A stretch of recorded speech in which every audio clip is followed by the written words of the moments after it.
Right, so with the Gaza ceasefire having ended, with Israel committing atrocities throughout the Gaza Strip, so it is that not only have the Houthis of Yemen resumed their blockade of the Red Sea, and almost a full week now of strikes on US warships in response to airstrikes they have committed against Yemen, but they've also resumed their nightly rocket attacks on Israel, in solidarity with the people of Gaza, resuming the strikes they were enacting before the ceasefire, sending Israeli citizens scattering for the safety of shelters, disturbing their sleep, causing maximum nuisance and disturbance as their rockets invariably get taken out by Israeli defences, either by accident or design. The Houthis have always claimed that their aims have been achieved whether their rockets land or not, implying the disturbance aspect is the aim of the game most of all. The other day, I covered a strike on Ben Gurion Airport, though, a civilian target in Tel Aviv, one they have targeted before. There was much coverage debating whether or not the airport was actually hit as it got shut down, though this was later found to be as a result of debris as the rocket was once again intercepted. It seems to have given the Houthis a little bit of inspiration, though. They are already causing a blockade by sea. They are causing chaos over land, but now the plan is to interfere with Israel by air too, it seems, and what they've come up with might just be a stroke of genius. Right, so the ongoing genocide of Gaza by Israel took a dramatic turn over the last week with the resumption of rocket fire over Israel by the Houthi movement in Yemen, who, following their strike on Ben Gurion Airport several days ago, has now declared the Tel Aviv airport unsafe for international flights going forwards. It's a clever move. They don't actually have to fire another rocket at the airport at all if they don't want to, because they've proven they can reach it. And so by telling international airlines that fly to Tel Aviv it's not safe for them to do so anymore, I've demonstrated exactly why. Who's keen to test it then amongst all of those airlines, I wonder? Well, the Houthis' actions here are explicitly aimed at inflicting economic damage on Israel in response to their genocide of Gaza. Tourism, a large part of Israel's economy, one that has suffered badly as a result of their actions in Gaza. It's an economy that is in absolute dire straits, with investors pulling out of business dealings. IDF reservists constantly being called up has been seeing small and medium-sized businesses that they run collapse. And other business people have been selling up and getting out of the country whilst they can, with other people shifting their finances and their pensions outside of Israel as their own nation's currency tanks.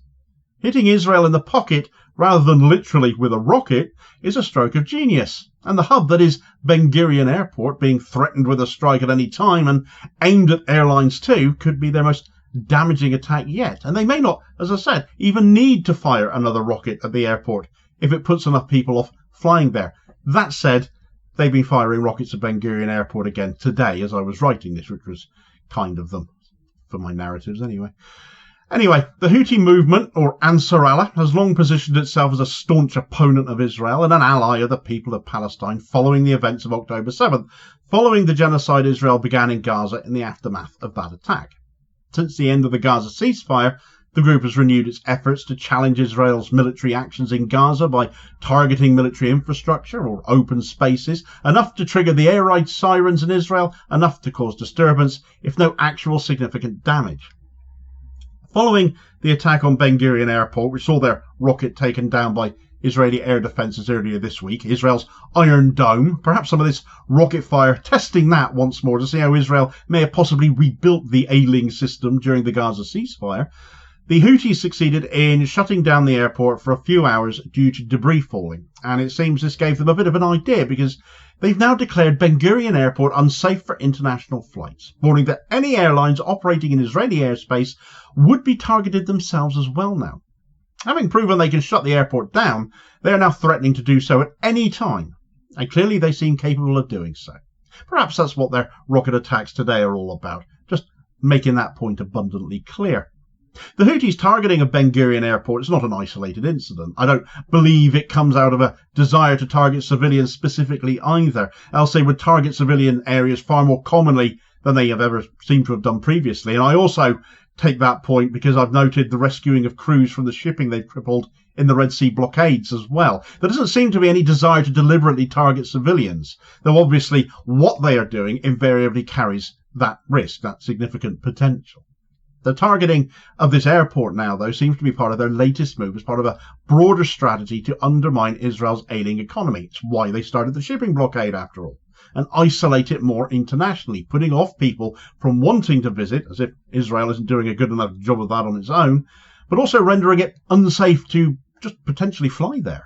And that will give airlines pause for thought as much as passengers, not wishing to risk their planes, not necessarily economically viable to fly there going forwards if the flights are not turning a profit, not enough people on them. Therefore, by declaring the airport unsafe, the Houthis could successfully deter international airlines from flying to Israel, cutting off a critical lifeline for the country's economy, which is already on its backside. Ben Gurion Airport is Israel's primary international gateway. It handles millions of passengers and billions of dollars in cargo annually. Any disruption to those operations carries crippling economic consequences, not only for Israel's tourism industry, but also for trade and commerce. Israel's economy is heavily reliant on international trade and tourism because it doesn't get on well with neighbouring states. You might be a little surprised to hear that. And does little trade with them as a result, comparative to further afield. Both of these specific industries, however, depend on the smooth functioning of its airports. In 2022, before all of this genocide kicked off in Gaza, Israel welcomed over 2.5 million tourists, contributing significantly to their GDP. The tourism sector alone in Israel accounted for nearly 3% of GDP, and it employed tens of thousands of people. And so much of that has now been threatened with so much redundancy. A prolonged closure of disruption of Ben Gurion Airport would make that even worse. It would deal another severe blow to that sector, on top of that caused by the genocide of Gaza already since 2023, leading to even more job losses than we've already seen, and even more of a decline in revenue. Israel's high-tech industry, I've done videos on this one before, a cornerstone of Israeli economy, relies on the efficient movement of goods and people as well. Many of Israel's tech companies have global operations and depend on air travel for business meetings, conferences, and collaborations. Any disruption to air travel would hinder their ability to compete in the global market, potentially leading to further loss of investment and innovation, these companies packing up and going somewhere else. The Houthis' declaration also has some psychological implications. By targeting Ben Gurion Airport, the group aims to create a further sense of insecurity and instability in Israel, much as they do with their rocket attacks overnight when disturbing people's sleep. It makes people feel more insecure, deterring foreign investors and businesses from operating there as further insecurity would. And that in turn could lead to a decline in foreign direct investment, and it would further strain Israel's economy. The Houthis' declaration regarding Ben Gurion Airport came on the heels of a series of rocket attacks on Israel, including 3 straight nights of alarms being set off by incoming rockets, those overnight strikes. The rocket barrage on Tel Aviv, which marked the first such attack on the city in months, was widely seen as a symbolic act of defiance at the time, aimed at demonstrating the Houthis' continued capability to retaliate despite Israel's apparent military superiority, but they kept going with it. It will also be a source of embarrassment for Israel that Houthi rockets can still reach that far before being intercepted, so their Iron Dome can't have recovered that much, surely. While the rockets have caused minimal damage and no casualties, they have disrupted daily life and forced many Israelis to seek shelter. This in turn has put additional pressure on the Israeli government to respond to the threat, potentially escalating the conflict further, and of course the US has come to their aid on such matters because of course they have. So in addition to their rocket attacks on Israel, the Houthis have also been keeping up their attacks on the USS Harry S. Truman, that US Navy aircraft carrier deployed in the Red Sea. Because of strikes launched on Yemen by the US, which have targeted civilian areas and infrastructure, it made the Truman a target for them. Over the course of 6 straight days, the Houthis have launched naval attacks on that ship, using drones and missiles. And all of this has demonstrated the group's willingness to not only confront Israel, but also its allies, no matter who they are, no matter what they face, including the United States, no matter how big or powerful the target. Honey badgers they've been described as, and I really do think that nickname fits. Whatever your views here of what the Houthis are doing and have done, whether you agree with their methods or not, they have to be understood within the context of Israel's genocidal acts in Gaza, as well as the Houthis themselves, who will not back down from what they are doing, driven by their faith as they are to continue no matter what, something Western capitalist governments just can't grasp the concept of. And this is especially relevant given the crushing poverty in Yemen, and yet the majority of the people in Yemen still support what is being done here in their name by the Houthi movement. The collapse of the ceasefire and the resumption of hostilities have exacerbated the humanitarian crisis in Gaza, drawing widespread condemnation from the international community. But little action, as per usual. But that is not the case with the Houthis, and as much as the violence by any side is condemnable, with so little diplomatic success, it's little surprise matters remain where they are.